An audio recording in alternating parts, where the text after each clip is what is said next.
3వ అధ్యాయం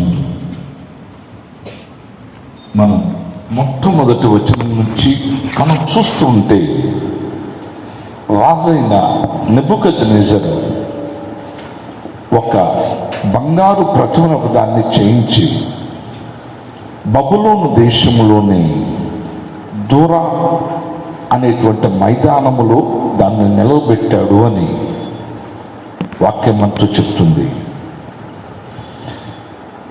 ఈ యొక్క రాజైన నెబుకద్నెజరు చేసినటువంటి ఈ ప్రతిమ అంత బంగారంతోనే ఉన్న ప్రతిమ ఇది.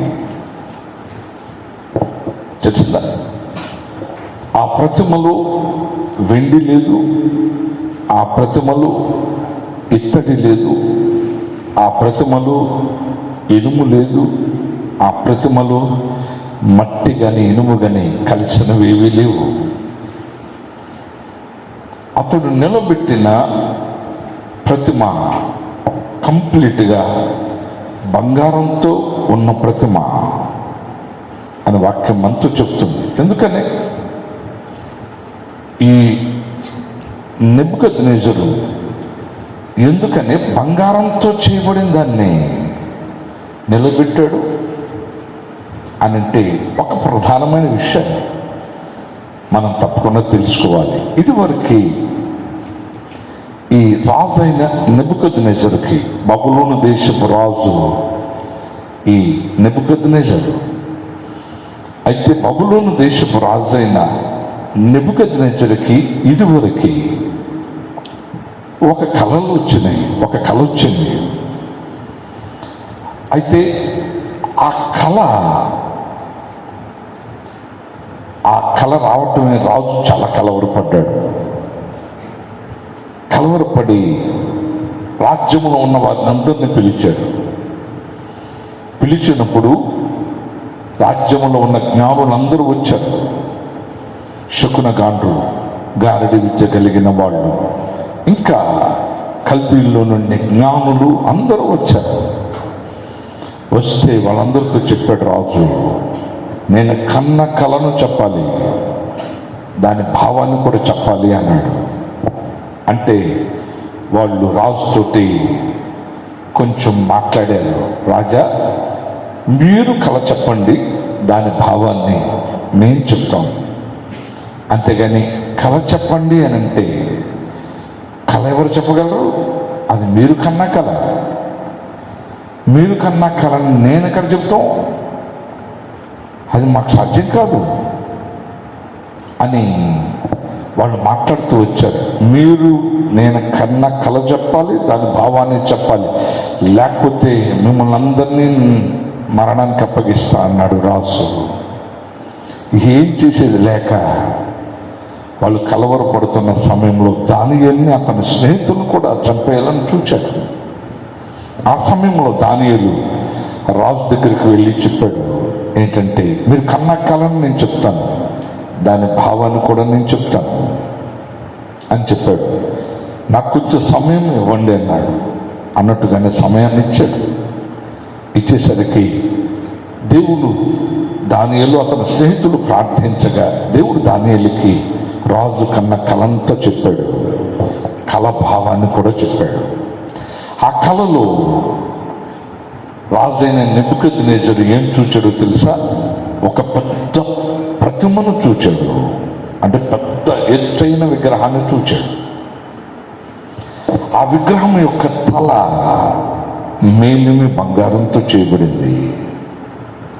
దాని యొక్క భుజములు, రొమ్ము అవి వెండితో చేయబడ్డాయి. దాని యొక్క ఉదరము, తొడలు అవి ఇత్తడితో చేయబడ్డాయి. ఆ తర్వాత మోకాళ్ళ నుంచి ఇనుము, పాదములు ఇనుము, మట్టితో చేయబడ్డాయి. ఇలాంటి గొప్ప ప్రతిమను చూచాడు నెబుకద్నెజరు. చూచాడు, దాని భావం తెలియలేదు. దానియేలు ఖచ్చితంగా దాని గురించి చెప్పాడు. అయితే కళ భావంలో రాజుతో ఏమని చెప్పాడంటే, రాజా దానికి ఉన్నటువంటి ఈ ప్రతిమలో ఉన్నటువంటి ఇవన్నీ 4 రకాలైనవి. ఏది? మేలిమి బంగారం, వెండి, ఇత్తడి, ఇనుము. ఇవన్నీ కూడా 4 రకాలైన రాజ్యాలు భూమి మీద. మొట్టమొదటిది బబులోను సామ్రాజ్యం. అది దాని యొక్క శిరస్సు మేలిమి బంగారంతో చెప్పబడింది. అయితే ఈ బబులోను సామ్రాజ్యానికి రాజెవరు? నెబుకద్నెజరే. అంటే ఆ ప్రతిమ యొక్క, అంటే ఆ ప్రతిమలో చెప్పబడిన 4 రకాలైన పదార్థాలు, 4 రకాలైన సామ్రాజ్యాలు భూమి మీద. అయితే మొట్టమొదటిది ఏంటిది? మేలిమి బంగారంతో చేయబడింది దాని శిరస్సు. ఆ శిరస్సు ఎవరు? బబులోను సామ్రాజ్యం. బబులోను సామ్రాజ్యానికి రాజు ఎవరు? నెబుకద్నెజరే. అయితే రాజా మీదే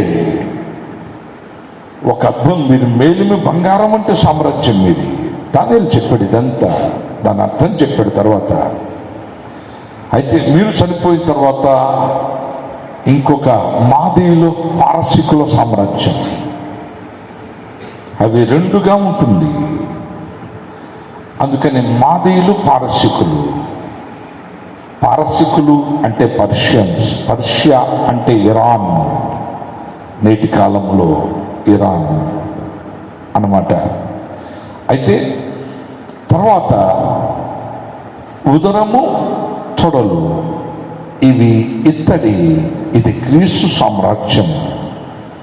తర్వాత ఇనుము, రోమన్ సామ్రాజ్యం. అయితే ఆ యొక్క ప్రతిమ గురించి, అన్నిటి గురించి చెప్తూ వచ్చాడు దానియేలు. కానీ ఆ ప్రతిమ యొక్క శిరస్సు మాత్రం ఏమని చెప్పాడు? బబులోను సామ్రాజ్యం మీరే రాజా అని చెప్పాడు. మీ తర్వాత ఏమొస్తున్నాడు? తాము చనిపోయిన తర్వాత తమరి రాజ్యం కంటే తక్కువైన రాజ్యం ఒకటి లేస్తుంది. అటు తర్వాత లోకమంతా ఏలే 3వ రాజ్యము, అదే అలెగ్జాండర్ ద గ్రేట్, ప్రపంచాన్ని జయించిన చక్రవర్తిని గురించిన ప్రస్తావన. మనం ఖచ్చితంగా ఈ యొక్క దానియేలు గ్రంథంలో మనం చూస్తాం. ప్రపంచాన్ని జయించిన చక్రవర్తిని 33 సంవత్సరాల వయసులో యావత్ ప్రపంచాన్ని జయించిన చక్రవర్తిగా పేరుగాంచాడు అలెగ్జాండర్ ద గ్రేట్. తర్వాత ఇత్తడి గురించి,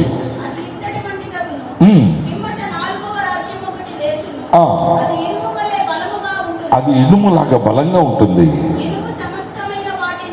చాలమ్మా. అయితే అది రోమన్ సామ్రాజ్యం, అయితే ఇప్పుడు మనం గుర్తించాల్సిన విషయం, తలేమో మేలిం బంగారం అంటే బబులోను సామ్రాజ్యం. ఇప్పుడు వెండి అంటే రొమ్ము, అలాగే భుజములు. ఇది వెండి అంటే మాదీయ పారసీక సామ్రాజ్యం. 3వది ఏంటి? ఉదరము, తొడలు, ఇత్తడి, ఇది గ్రీసు సామ్రాజ్యం. అలెగ్జాండర్ ద గ్రేట్ దీనికి చెందినవాడు.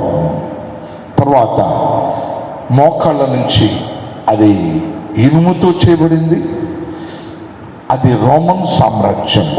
అయితే ఇలా తాను చూచిన ప్రతిమలో 4 రకాలైన పదార్థాలు ఉండటాన్ని అతడు గమనించాడు.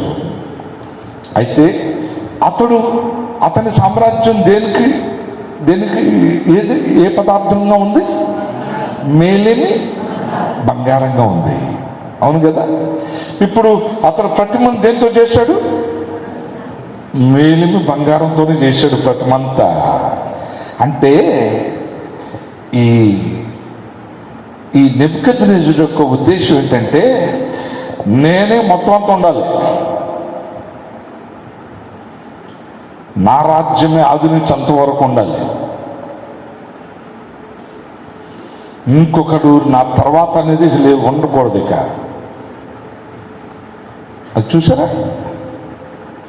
అందుకనే తన మేలిం బంగారంతో ఈ యొక్క ప్రతిమను చేశాడు. ప్రతిమను చేసి దానికి అందరినీ వాయిద్యాలు వాయిస్తారు. దాన్ని ప్రతిష్ఠ చేసే రోజును వచ్చినప్పుడు రాజు సంబంధించినటువంటి వాళ్ళందరూ చెప్పారు ఏమనంటే, ఇప్పుడు వాయిద్యాలు వాయించబడతాయి. వాయిద్యాలు వాయించబడినప్పుడు అందరూ కూడా రాజు నిలబెట్టిన ప్రతిమకు సాగిలపడి నమస్కారం చేయాలి. సాగిలపడి ఎవరైతే నమస్కారం చేయరో వాడు మండుచున్న అగ్నిగుండములు వేయబడతాడు అని చెప్పాడు.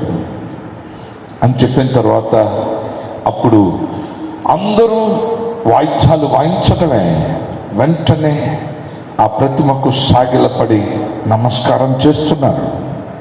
ఈరోజు కూడా చాలామంది మనకి క్రైస్తవులకి రకరకాలైన ఇలాంటి శ్రమలు ఎదురవుతున్నాయి. కాబట్టి దేవుని ప్రజలైన మీరు చాలా జాగ్రత్త. ఒకప్పుడు ఏం జరిగిందో అదే ఇప్పుడు జరుగుద్ది. కొత్తది ఏది జరగదు, తెలిసిందా? భూమి మీద జరిగేదంతా కూడా ఒకప్పుడు ఏం జరిగిందో మరలా ఇప్పుడు అదే జరుగుద్ది. ఒకప్పుడు నోవాహు కాలంలో మనుషులు ఎలాగున్నారు, ఇప్పుడు అలాగే ఉన్నారు. లోతు దినాల్లో మనుష్యులు ఎలా ఉన్నారు, ఇప్పుడు అలాగే ఉన్నారు. ఒకప్పుడు ఏం జరిగిందో ఇప్పుడు ఖచ్చితంగా అదే జరుగుద్ది. ఒకప్పుడు మనుషులు ఎలా ఉన్నారు, ఇప్పుడు ఖచ్చితంగా అలాగే యాక్ట్ చేస్తారు. ఒకప్పుడు ఇశ్రాయేలు అరణ్యములో ఎలా మాట్లాడారో ఎగ్జాక్ట్గా ఇప్పుడు కూడా మనుషులు అలాగే ఖచ్చితంగా మాట్లాడతారు. అంటే ఈ యొక్క సృష్టిలో కొత్తదంటూ ఏం లేదు, జరిగిందే మరల జరుగుతూ ఉంటుంది. జరిగిందే మరల జరుగుతూ ఉంటుంది. అయితే దేవుని ప్రజలైన మనకు రిపీటెడ్గా ఇలాంటి శ్రమానుభవం చూచారా? రాజు నిలబెట్టాడు, దానికి నమస్కారం చేయమన్నాడు.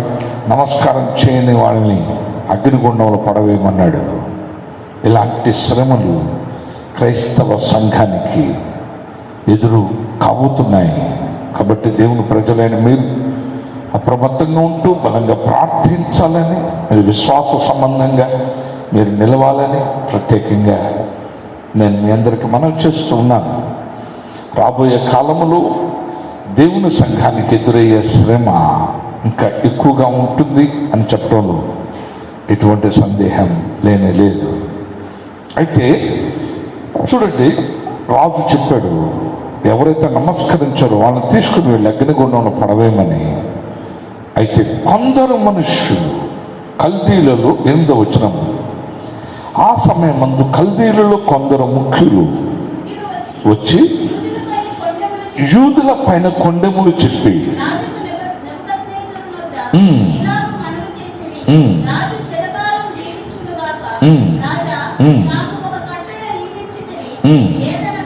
మైక్లో చదువుతాకైనా వీలుద్దా? చదువు రాజా అక్కడి నుంచి పైన చదువు. ఆ సమయమందు కల్దీయులలో కొందరు ముఖ్యులు వచ్చి యూదులపైని కొండెములు చెప్పి రాజుకు నెబుకద్నెజరునొద్ద ఈలాగు మనవి చేసిరి, రాజు చిరకాలం జీవించునుగాక. రాజా తాము ఒక కట్టడ నియమించితిరి, ఏదనగా బాకాను, పిల్లంగ్రోవిని, పెద్ద వీణను, విపంచికను, సింపోనియాను, సకల విధములకు వాద్యధ్వనులను విను ప్రతివాడు సాగిలపడి ఆ బంగారు ప్రతిమకు నమస్కారం చేయవలను. సాగిలపడి నమస్కరింపని వాడెవడో వాడు మండుచున్న అగ్నిగుండంలో వేయబడును. రాజా తాము శద్రకు, మేషకు, అబేద్నెగో అను ముగ్గురు యూదులను బబులోను దేశంలోని రాజకార్యములు విచారించుటకు నియమించితిరి. ఆ మనుష్యులు తమరి ఆజ్ఞను లక్ష్య పెట్టలేదు, తమరి దేవతలను పూజించుటలేదు, తమరు నిలువబెట్టించిన బంగారు ప్రతిమకు నమస్కరించుటయే లేదు అనిరి. చూసారా, కొందరు ముఖ్యులు యూదులైన వీరి మీద కొండెములు చెప్పారు. ఎవరి మీద? షడ్రక్, మెషక్, అబేద్నెగోలు. యూదులు ఎవరు విగ్రహాలకి ఏ పరిస్థితుల్లోనూ సాగిలపడి నమస్కారం చేయరు. తెలిసిందా? విగ్రహాలకే కాదు, మనుషులు కూడా ఏ మనుషుడికి సాగిలపడి నమస్కరించరు వాళ్ళు. మొర్దెకై మనందరికీ తెలుసు, మొర్దెకై నమస్కరించడానికే కదా హామాను పగబట్టాడు అని. మొర్దెకైని కాదు, యావత్ యోధా జాతిని చంపేయాలని చూచాడు ఆ యొక్క హామాను అనేవాడు. కాకపోతే దురదృష్టవశాత్తు పాపం తానే చనిపోయాడు అనుకోండి. హల్లెలూయా, హల్లెలూయా. సహజంగా దేవుని ప్రజల మీదకి ఇలా లేస్తున్నప్పుడు అలాంటివి వాళ్ళు రుచి చూడాల్సి ఉంటుంది. అయితే అలా జరుగుతూ వచ్చింది. హామానే చనిపోయాడు చివరికి. యూదులు ఎప్పుడు కూడా ఏ మనుష్యుడికి అలా మోకాళ్ళుని నమస్కరించటం అనేది ఎప్పుడు చేయడు. అది దేవుడికి మాత్రమే చేస్తాడు. ఎందుకంటే మోకాళ్ళుని నమస్కరించటం అనేది ఆరాధనకు సూచన. దేవుని తప్ప ఇంకెవ్వరిని వాళ్ళు ఆరాధించరు. ఏ ప్రతిమకు వాళ్ళు సాగిలపడి నమస్కారం చేయరు. తెలిసిందా? ప్రతిమ అనే దానికి పూర్తి వ్యతిరేకం యూదులు. ఇప్పుడు రేపు 7 ఏళ్ల శ్రమల కాలములో చివరి 3.5 సంవత్సరాల ప్రారంభములో యూదులు క్రీస్తు విరోధిని గుర్తుపట్టేది ఇక్కడే. తెలిసిందా? వాడు ఒక ప్రతిమను తీసుకొచ్చి దేవుని ఆలయంలో నిలబెడతాడు. ఆ ప్రతిమ మాట్లాడుద్ది, అద్భుతాలు చేస్తుంది. జస్ట్ AI, ఆర్టిఫిషియల్ ఇంటెలిజెన్స్ అనేది నువ్వు వింటున్నావు కదా, అది మాట్లాడుతుంది. అవునా? నువ్వు ఏ ప్రశ్న అడుగు దానికి సమాధానం చెప్పుద్ది. అది దానికి విశేషమైన జ్ఞానం. ఎస్, రేపు అదే ప్రతిమ మాట్లాడుద్ది, వాడు చేసే ప్రతిమ. కాబట్టి దేవుని ప్రజలైన మీరు గుర్తించాలి. ఆ రోజున యూదులు గుర్తుపడతారు. అప్పటి వరకు క్రీస్తు విరోధిని, యాంటీ క్రైస్ట్ అనే వాడిని వాళ్ళు మెస్సయ్య అని భావిస్తారు. కానీ ఖచ్చితంగా ఇదే పరిస్థితిలో వాడిని వీడు మెస్సయ్య కాదు, వీడు ప్రతిమను తీసుకుని వచ్చి దేవుని మందిరంలో నిలబెట్టాడు అని గుర్తుపడతారు. అక్కడి నుంచి యూదులకు శ్రమలు ప్రారంభమవుతాయి. లాస్ట్ 3.5 years, చివరి 3.5 సంవత్సరాలలో, ఆ 7 సంవత్సరాల్లో 3.5 సంవత్సరాల్లో మహాశ్రమల కాలం. అప్పుడు యూదులు ఆ శ్రమల గుండా వెళుతూ ఉంటారు. కాబట్టి యూదులు ఎవ్వరూ ఎప్పుడు ఏ ప్రతిమకు నమస్కారం చేయరు. హల్లెలూయా, హల్లెలూయా. అయితే షడ్రక్, మేషక్, అబేద్నెగో అనేవాళ్ళు వీళ్ళెవరు? వీళ్ళు యూదులు. వీళ్ళు కూడా దానికి ప్రతిమకు నమస్కారం చేయలేకపోయేసరికి కొంతమంది కల్దీయులు వచ్చి రాజుకి చాడీలు చెప్పారు. ఏమని చెప్పారు? రాజా, మీరు ఎవరినైతే నిలబెట్టారో వాళ్ళు, మీరు నిలబెట్టిన ప్రతిమకు వాళ్ళు నమస్కారం చేయలేదయ్యా, రాజకార్యాలు చేస్తున్న షడ్రక్, మేషక్, అబేద్నెగో అనేవాళ్ళు అని అన్నారు. రైట్, బాగానే ఉంది. మనం తీసుకెళ్ళి అగ్నిగుండంలో వేయమన్నాడు. ఎస్, ఈరోజు పరిశుద్ధాత్ముడు మనకు నేర్పుతున్న విషయం ఏంటంటే, ఇక్కడ దానియేలు ఏమయ్యాడు? హల్లెలూయా, హల్లెలూయా. ఇక్కడ దానియేలు ఏమయ్యాడు? ఆల్రెడీ దానియేలు కూడా వీళ్ళతో ఉన్నాడు. మరి దానియేలు ఏమయ్యాడు? దానియేలు ప్రస్తావన ఇక్కడ లేదు. అక్కడ షడ్రక్, మేషక్, అబేద్నెగోల గురించిన ప్రస్తావన మాత్రమే ఉంది. దానియేలు లేడా? ఉన్నాడా లేడా? మరి దానియేలు కూడా యూదుడే కదా. దానియేలు ఏమయ్యాడు? వీళ్ళందరికంటే పెద్ద తల. దానియేలు ఏమయ్యాడు? అది ఈరోజు ప్రశ్న. ఇంకొక ప్రాముఖ్యమైన విషయం, మనం 6వ అధ్యాయం దానియేలు గ్రంథం 6వ అధ్యాయంలో చూస్తే ఇక్కడ మా రాజైన దర్యావేషు కనిపిస్తూ ఉన్నాడు మనకి. మాదీల పారసికుల రాజైన దర్యావేషు మనకు కనిపిస్తూ ఉన్నాడు. ఈ రాజు తన రాజ్యం అంతటి మీద, అంటే ఇది నెబుకద్నెజరు తర్వాత అన్నమాట వచ్చాడు రాజు. ఫస్ట్ మేలిమి బంగారం, తర్వాత వెండి. మాదీయ పారసిక సామ్రాజ్యం, రొమ్ములు అలాగే భుజములు. ఇది మాదీయ పారసిక సామ్రాజ్యం. ఆ సామ్రాజ్యానికి చెందిన రాజైన దర్యావేషు అయితే తన రాజ్యం అంతటి మీద 120 మందిని ఏర్పాటు చేశాడు. 120 మందిని ఏర్పాటు చేసిన తర్వాత అందులో 3 ప్రధానులను ఏర్పాటు చేశాడు. ఆ ప్రధానుల్లో మరలా దానియేలు ముఖ్యుడైన వాడు.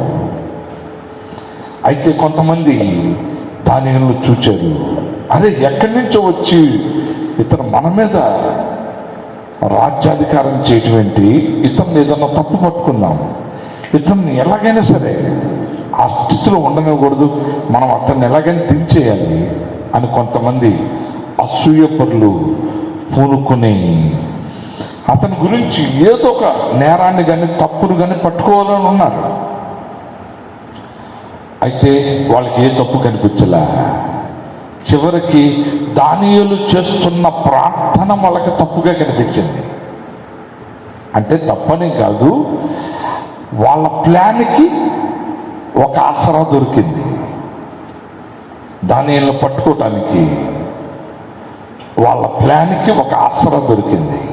ఏంటి? రాజ్యంలో ఉన్నవాళ్ళు 4 రోజుల పాటు ఎవ్వరు కూడా ఏ దేవుడికి కానీ ఏ మనుషుడికి కానీ ఎవరు ప్రార్థన చేయకూడదు, చేస్తే రాజుకు చేయాలి అంతే, ఎవరికి చేయకూడదు అని అన్నమాట. చదవండి. 30 దినాల వరకు నీ యొద్ద తప్ప మరి ఏ దేవుని దగ్గర కానీ మానవుని యొద్ద కానీ ఎవడును ఏ మనవి చేయకూడదు. ఎవడైనా చేసిన ఎడల వాడు సింహముల గుహలో పడద్రోయబడును. చూచారా?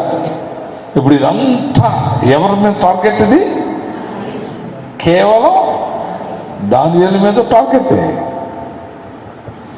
అయితే ఇప్పుడు దానియేలు ఇలాంటి శాసనం రాజు చేశాడని తెలిసిన దానియేలు ముమ్మారు ప్రార్థన చేస్తూనే ఉన్నాడు. యెరూషలేము తట్టు ఉన్నటువంటి కిటికీని తెరుస్తున్నాడు, ప్రార్థిస్తూనే ఉన్నాడు. తాను యూదుడుగా నిశ్చయంగా ముమ్మారు ప్రార్థిస్తారు. వాళ్ళు ముమ్మారు ప్రార్థన చేస్తూనే ఉన్నారు. ఈలోపు మనుషులు వచ్చి పట్టుకున్నారు దానియేలుని. నువ్వు ఎవరికి, ఏ దేవుడు కానీ ఏ మనుషుడు కానీ ప్రార్థన చేయకూడదు కదా, నువ్వు ఎందుకు ప్రార్థన చేస్తున్నావు అని అతను పట్టుకున్నారు. తీసుకొచ్చి రాజు దగ్గర పెట్టారు. తర్వాత రాజు తీసుకువెళ్ళి రాజు చెప్పాడు దానియేలుని సింహాల గుహలో వేయమని. అవునా? హల్లెలూయా. దానియేలుని ఏం చేశారు? సింహాల గుహలో వేశారు. ఇదంతా మనకు తెలుసు.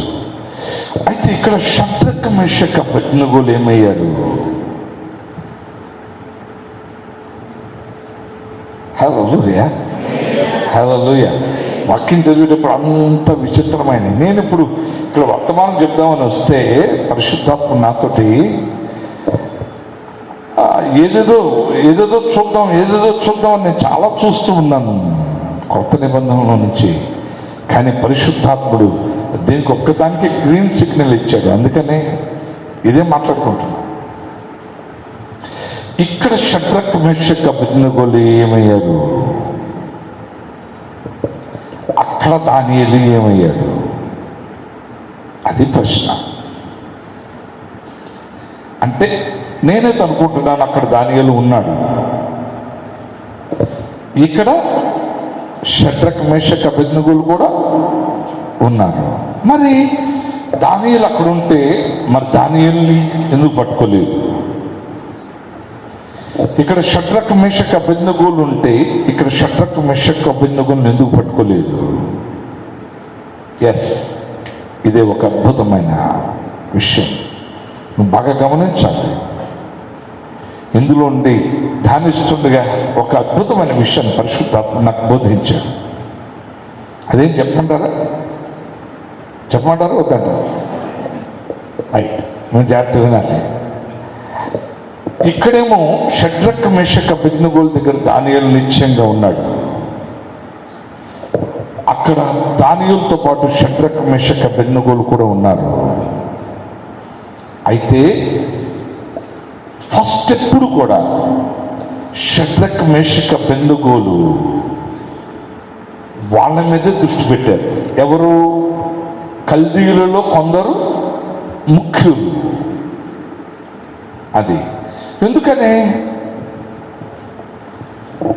షడ్రక్ మేషక్ అబేద్నెగోల మీద మాత్రమే దృష్టి పెట్టారు, దానియేలు మీద ఎందుకు దృష్టి పెట్టలే?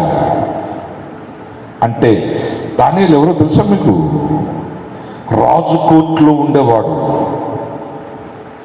రాజు కోర్టులో ఉంటే ఏంటి అని మీరు అనుకుంటున్నారు కదా. రాజు కోర్టులో ఉంటే రాజు సింహాసనం మీద కూర్చోగానే రాజు ఎవరిని అడుగుతాడు తెలుసా? దానియేలుని అడుగుతాడు. ఏమనంటే, దానియేలు ఏంటి వీళ్ళ ఏం చేయాలి, మన రాజ్యంలో ఏ విషయాన్ని జరిగించాలి అని అడుగుతాడు. అడగని రాజా ఇది చెయ్యాలి మనం అని చెప్పాడు. తర్వాత రెండో ప్రశ్న అడుగుతాడు దానియేలుని. ఏమనంటే, ఇది నువ్వు ఎలా చేద్దామంటావు అని. అప్పుడు దానియేలు దానికి సమాధానం ఇవ్వగా దానియేలు చెప్పినట్టుగా రాజు చేస్తుంటాడు. అది రాజు కోర్టులో ఉండటం అంటే దానియేలు మాటే ఖచ్చితంగా చెల్లుబాటు అవుద్ది. అంటే రాజు తర్వాత రాజు అంతటి స్థాయిలో దానియేలు ఉన్నాడు కాబట్టి వీళ్ళు ఒకసారి అంత పెద్దవాడి మీద టార్గెట్ చేసి ఇబ్బంది పడతారని ఆలోచించారు. అందుకని ఆ రోజున కొందరు వీళ్ళ మీద మాత్రమే కాన్సన్ట్రేట్ చేశారు. అందుకే ఆ రోజు షడ్రక్ మేషక్ అబేద్నెగోల మీదకు మాత్రమే వెళ్ళారు. అయితే ఇప్పుడు ఈ విషయానికి వచ్చేసరికి మనకి సింహబోన్లు వేసే పరిస్థితి వచ్చేటప్పటికి ఇక్కడ కూడా షడ్రక్ మేషక్ అబేద్నెగోలు ఉన్నారు. కానీ ఈ రోజున వాళ్ళు షడ్రక్ మేషక్ అబేద్నెగోల మీదకి రాలేదు, ఏకంగా దానియేలు మీదకి వచ్చారు. మరి ఇదేంటి అంటే, ఎప్పుడు కూడా మొట్టమొదట చిన్నవారుగా ఉన్నవారు శోధించబడతారు. శోధనకు పెద్దవాళ్ళేమి అతిథులు కాదు. హల్లెలూయా, హల్లెలూయా. మీరు తెలుసుకోవాల్సిన ప్రాముఖ్యమైన విషయం, ఫస్ట్ ఎప్పుడు చిన్నవాళ్ళు ఏంటంటే, ఇక్కడ దానియేలుకి పట్టుకుంటే రాజు దానియేలు మాట వింటాడు. రాజు దానియేలు మాట వింటాడు కనుక మన మాటను తోసేస్తాడు. వన్స్ మన మాటను తోసాడా, ఈయన తీసేయండి అన్నాడంటే ఒకడు బతకడు ఆ కోపంతో. ఎందుకంటే అలాంటి జ్ఞాని ఇంకొకడు లేడని రాజైన నెబుకద్నెజరుకు తెలుసు ఆ విషయం. అందుకనే ఆ టైంలో దానియేలు మీద వాళ్ళు దృష్టి పెట్టలేదు. వాళ్ళు చాలా ప్లానెడ్గా చేసినట్టుంది నాకైతే. ఎప్పుడైనా సరే దేవుని ప్రజలను ఇబ్బంది పెట్టాలి, దెబ్బ కొట్టాలి అనుకున్నప్పుడు అపవాది ఎప్పుడు కూడా చాలా ప్లాన్స్ రచిస్తుంది, చాలా ప్లాన్స్ రచించింది. అందుకనే దానియేలు జోలికి పోలేదు ఆ రోజున వాళ్ళు.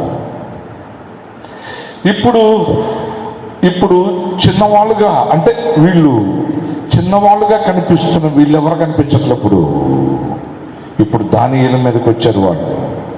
హల్లెలూయా, హల్లెలూయా, హల్లెలూయా. అంటే శోధన ఒకప్పుడు ఒకరి మీదకి, ఇంకొకప్పుడు ఇంకొకరి మీదకి వస్తుంది.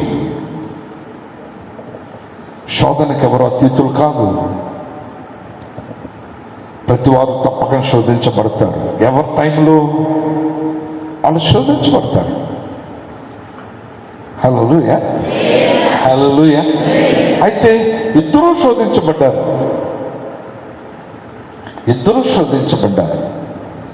కానీ ఇద్దరు అపజయం పాలయ్యారా, విజయం సాధించారా? అది ఎప్పుడు కూడా మీరు మర్చిపోకూడని విషయం. ఒకప్పుడు ఒక వ్యక్తి శోధించబడతాడు, ఇంకొకప్పుడు ఇంకొక వ్యక్తి శోధించబడతాడు. మన ఇంట్లోనే మనం ఉంటాము. మీ పిల్లలు ఒక రోజున శోధించబడవచ్చు, అదే సమయంలో కొంతకాలం అయిన తర్వాత నువ్వు శోధించబడవచ్చు. అందరూ ఒకేసారి శోధించబడరు. ఒక్కొక్కసారి ఒక్కొక్కరిని టార్గెట్ చేస్తాడు అపవాది. ఇక్కడేమో షడ్రక్ మేషక్ అబేద్నెగోను టార్గెట్ చేశాడు, అక్కడేమో దానిని టార్గెట్ చేశాడు. ఒక్కొక్కసారి ఒక్కొక్కరిని టార్గెట్ చేస్తాడు అపవాది. వాడు ఎన్నో ప్లాన్స్ రచిస్తాడు.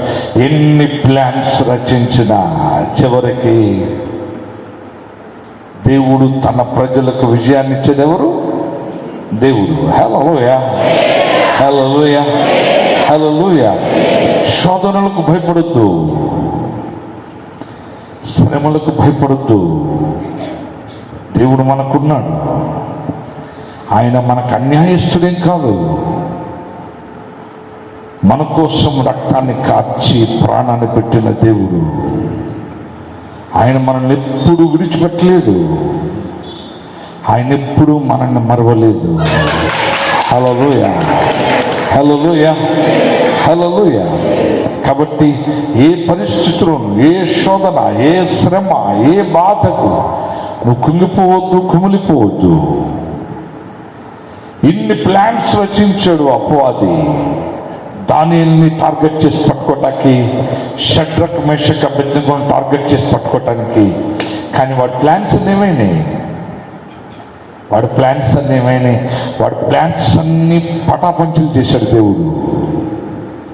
హల్లెలూయా, హల్లెలూయా. ఇప్పటికీ నువ్వు మర్చిపోవద్దు, వాళ్ళ అగ్నిగుండంలో వేయబట్టం. ఇదిగో అక్కడికి ఆయన వచ్చాడు. హల్లెలూయా, హల్లెలూయా. ముగ్గురు వేస్తే నలుగురు తిరుగుతున్నారు.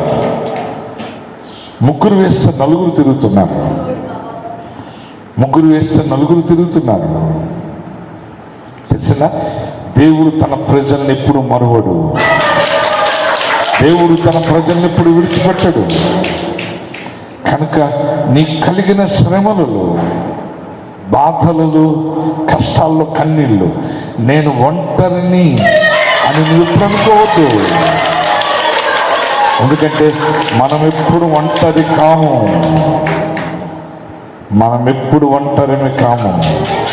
ఇలా చూస్తే నీకు బాహ్యమైన నేత్రాలకు ఒంటరిగా కనిపించవచ్చు. ఎలీషా గెహాజీ గురించి, ఎలీషాను పట్టుకోవటానికి శత్రు సైన్యం వచ్చింది. ఎలీషా ఒక చోట ఉన్నాడు అని శత్రు రాజుకు తెలిసింది. ఎందుకంటే ఎలీషా ఉండగా మనం ఇశ్రాయేలును జయించడం సాధ్యం కాదు అని శత్రు రాజు తెలుసుకున్నాడు. ఎందుకంటే అక్కడ అంతఃపురంలో వేస్తున్న ప్లాన్స్ అన్ని ఇక్కడ ఎలీషా ఇశ్రాయేలు రాజుతో చెప్పేస్తున్నాడు. కాబట్టి ఏమని అనుకున్నాడంటే, రాజు ఒక రోజున ఆ శత్రు రాజు తన సైన్యం, తన మనుషుల్ని, అధికారులను పిలిచాడు. ఎవడ్రా మన ప్లాన్స్ అన్ని వాళ్ళతో చెప్పేస్తున్నాడు అని అంటే, అప్పుడు ఒకటి చెప్పాడు.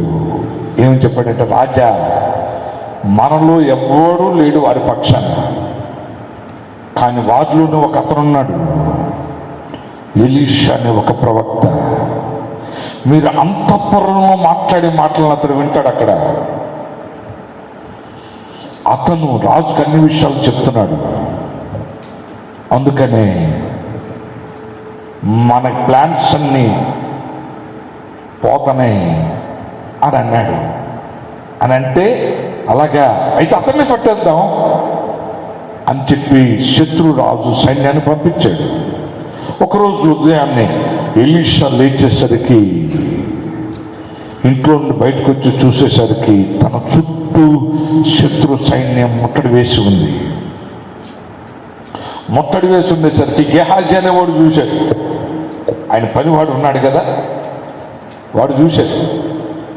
వాడు చూసి లోపలికి వచ్చి భయపడిపోయి, అయ్యా ఎవరున్నారు చూసావా, మన చుట్టూ ఎటు పక్కన చూసినా శత్రు సైన్యం ఉందనంటే, అప్పుడు ఎలీషా ప్రార్థన చేసి,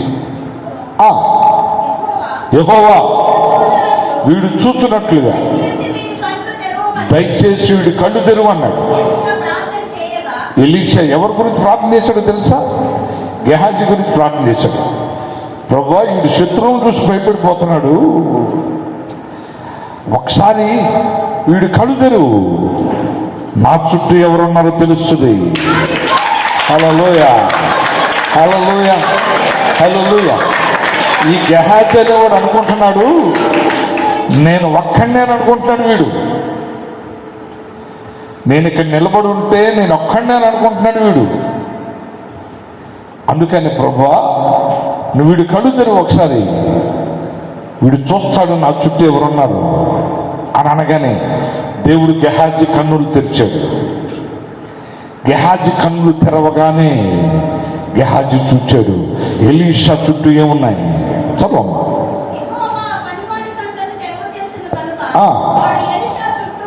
ఎలీషా చుట్టూ పర్వతం, అగ్ని గుర్రాల చేత, రథాల చేత నిండి ఉండుట చూచాడు. హల్లెలూయా, హల్లెలూయా.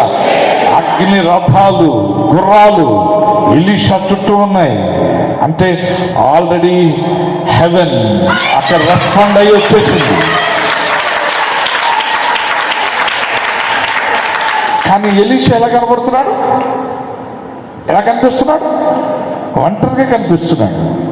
ఎప్పుడైనా దేవుని ప్రజలు అలాగే కనిపిస్తారు, ఒంటరిగా కనిపిస్తారు. మనం ఒంటరిగా కనిపించినా మన ఒంటరి వాళ్ళని ఎప్పటికీ కాదు. ఈరోజు రాత్రి వాక్యం వింటున్నా నా ప్రియ క్రైస్తవ సంఘమా, నా ప్రియ క్రైస్తవ సమాజమా, నువ్వు గుర్తించాల్సిన విషయం, నువ్వెప్పటికీ ఒంటరివి కాదు. నువ్వెక్కడున్నా నీ చుట్టూ గుర్రములు, అగ్ని రథాలు నీ చుట్టూ ఉన్నవన్న సత్యాన్ని నువ్వు గమనించాలి.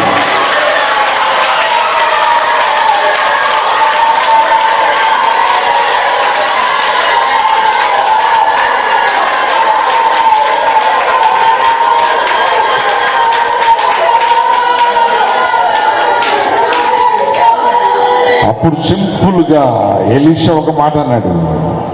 ఏమన్నాడు తెలుసా? వాళ్ళతోటి, ఆ సైన్యంతో ఒక మాట అన్నాడు, ఇది మార్గం కాదు, ఇది పట్టణం కాదు, మీరు నా వెంట వస్తే మీరు వెదికే వారి దగ్గరికి మిమ్మల్ని తీసుకుని వెళ్తాను అని వారితో చెప్పి షోమ్రోను పట్టడానికి వారిని నడిపించాడు. వాళ్ళకి అంధత్వము కలగాలని ప్రార్థించాడు.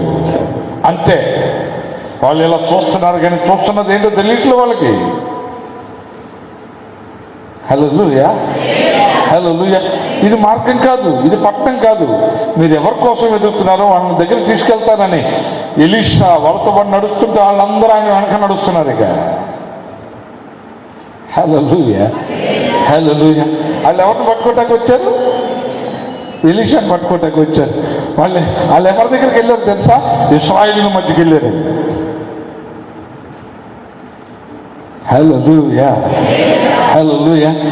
కాబట్టి దేవుని ప్రజలను మీరు ఎప్పటికీ తెలుసుకోవాల్సిన విషయం అదేంటంటే, మనం చూడటానికి ఒంటరి వాడుగా, మోషేను చూడటానికి ఒంటరి వాడుగా కనిపించాడు. కానీ మోషే ఒంటరి కాదు. కోరహు వైపున చాలా మంది మనుషులు ఉన్నట్టుగా ఉంది, మోషే వైపున ఎవ్వరూ లేరు. ఆయన మోషే ఒంటరి వాడు ఎప్పటికీ కాదు.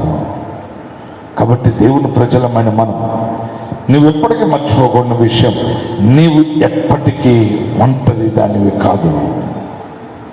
నీవెప్పటికీ ఒంటరి వాడు కాదు. నీకు ఆయన తోడుగా ఉన్నాడు. ఆయన నిన్నెప్పటికీ విడిచిపెట్టాడు. ఆయన నిన్నెప్పటికీ విడిచిపెట్టాడు. ఒకంత కొంచెం శ్రమను అనుభవించినట్టుగా మనకి కనిపించవచ్చు, కానీ అది మనకు మేలుకరంగా, ఆ శ్రమను కూడా మేలుకరంగా తీరుస్తాడు ఆయన. తెలుసుదా? మనం అనుభవించే శ్రమ మనకి మేలుగా మారుస్తాడు. ఒక విషయాన్ని నేను చెప్పి నేను ముగిస్తాను. అదేమిటంటే, నేను కూడా ప్రారంభంలో ఒక సేవకుని చేత తల మీద చేపెట్టించుకుని ప్రార్థన చేయించుకున్నప్పుడు నేను కూడా 1.5 సంవత్సరాల వరకు బహుబాధన పడ్డాను, బహుశ్రమను అనుభవించాను. ఆ మనుష్యుడు మాట్లాడుతుంటే ప్రభు మాట్లాడినట్టుగా ఉండేది. అసలు తెలిసిన మీకు, ఆ మనుష్యుడు చాలా పరిశుద్ధంగా ఉండేవాడు. అసలు అలాగే ఉండేది.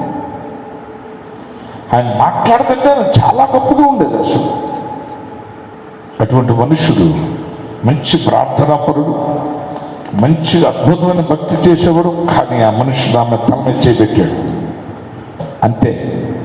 అదే నా భక్తి జీవితానికి చివరి రోజు. నేను చాలా స్ట్రగుల్ ఫేస్ చేశాను. అక్కడి నుంచి నేను ఒక ఒంటరి వాడిగా నాకు ఫీలింగ్ వచ్చేది. ఇదివరకు నాకు ఎప్పుడు ఆ ఫీలింగ్ ఉండేది కాదు. నాతో ప్రభు ఉన్నాడు అనే ఫీలింగ్, నేను ఆ ప్రజెన్స్ నేను పద్దాక అనుభవించేవాడిని. ఆయన నా తల మీద ఎప్పుడైతే చేపెట్టి ప్రార్థించాడు, అక్కడి నుంచి నాకు తల బరువుగా ఉండేది, మెడలంతా నొప్పిగా ఉండేది, బాడీ అంతా పెయిన్స్గా ఉండేది, ఈ జాయింట్ పెయిన్స్గా ఉండేది. చాలా బాధను పడేవాడిని. ప్రార్థన చేద్దామంటే ప్రార్థన చేయలేకపోయేవాడిని. ప్రార్థన కను కూర్చుంటే నిద్ర వచ్చేసేది. ఉపవాసం ఉంటేనే ప్రార్థన చేయగలిగేవాడిని. నేను 2 సంవత్సరాల వరకు దాదాపుగా ఆ బాధను అనుభవించాను. కానీ ఆ బాధ ఈ రోజున నాకు మేలు, నాకు దాన్ని మేలుగా మార్చాడు.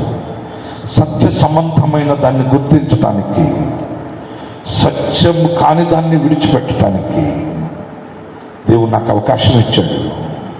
కాబట్టి నాకు కలిగిన బాధ నిజంగా బాధ కాదు. అది లేకపోతే ఇప్పుడు కూడా నేను ఇంకా సత్యమైనదేదో అసత్యమైనదేదో తెలుసుకునే స్థితిలో ఉండేవాడిని. కానీ ఈరోజు అలాంటి స్థితి లేకుండా చేయడానికి కారణం ఏంటో తెలుసా? ఆ రోజు నేను అనుభవించిన బాధ.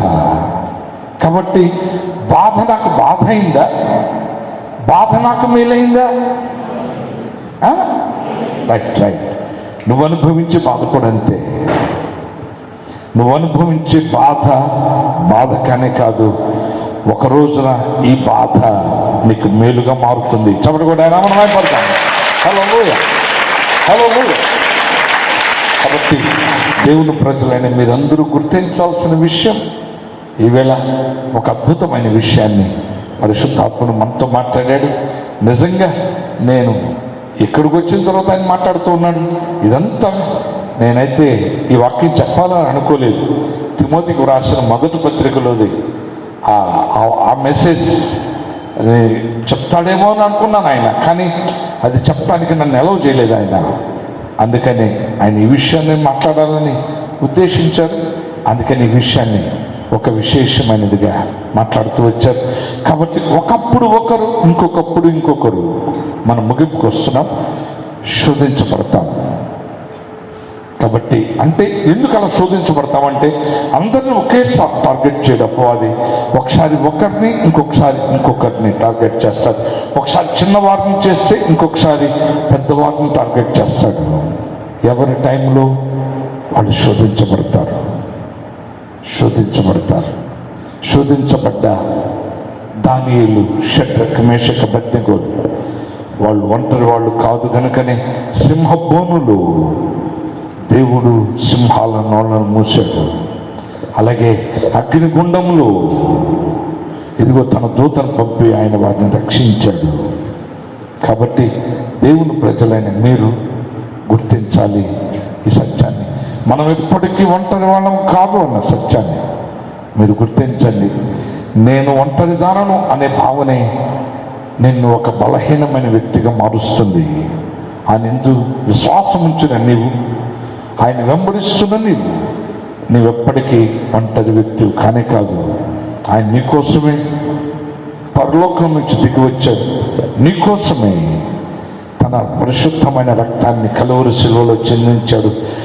నీకోసం, నా కోసమే ఆయన తన ప్రాణాన్ని క్రయధనముగా చెల్లించాడు. విలువ పెట్టి నిన్ను నన్ను కొన్నాడు. ఆయన ఏమన్నాడు తెలుసా? నీవు నీ సొత్తు కాదు, నువ్వు విలువ పెట్టి కొనబడ్డావు, నీవు నా సొత్తు అని చెప్పాడు. నా సొత్తుని, నీ సొత్తు నువ్వు ఎప్పుడైనా మర్చిపోయావా? నీ సొత్తు నువ్వు ఎప్పుడైనా విడిచిపెట్టావా? నీ సొత్తు అంటే సొమ్ము. నీ సొమ్ము నువ్వు ఎప్పుడైనా విడిచిపెట్టావా? నీ సొమ్ము నువ్వు ఎప్పుడైనా మర్చిపోయావా? నీవే విడిచిపెట్టలేదు, నీవే మర్చిపోలేదు. సజీవుడైన దేవుడు ఎందుకు విడిచిపెడతాడు? సజీవుడైన దేవుడు ఎందుకు మర్చిపోతాడు?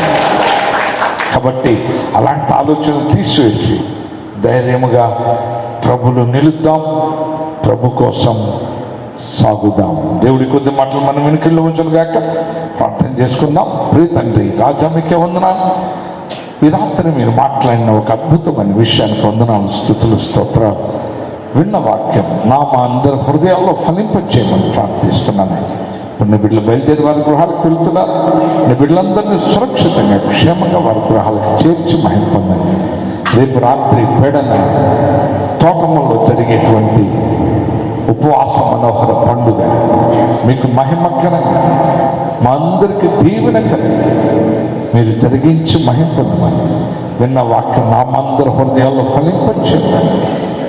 మహిమ, ఘనత, ప్రభావం మీకు ఆరోపిస్తూ మీరు మాట్లాడిన ప్రతి మాట, మీరు చేసిన ప్రతి కార్యానికి వందనాలు, స్తోత్రాలు తెలియజేస్తూ యేసు నామమున ప్రార్థించి నేను ఎంత అడుగుతున్నాను తండ్రి. ఆమేన్, ఆమేన్, ఆమేన్. తండ్రి ప్రేమ కుమారుడైన యేసుక్రీస్తు యొక్క కృపై, పరిశుద్ధాత్మ యొక్క అన్యోన్య సహవాసం, సంఘమైన మనకును లోకములను సర్వపరిశుద్ధులకు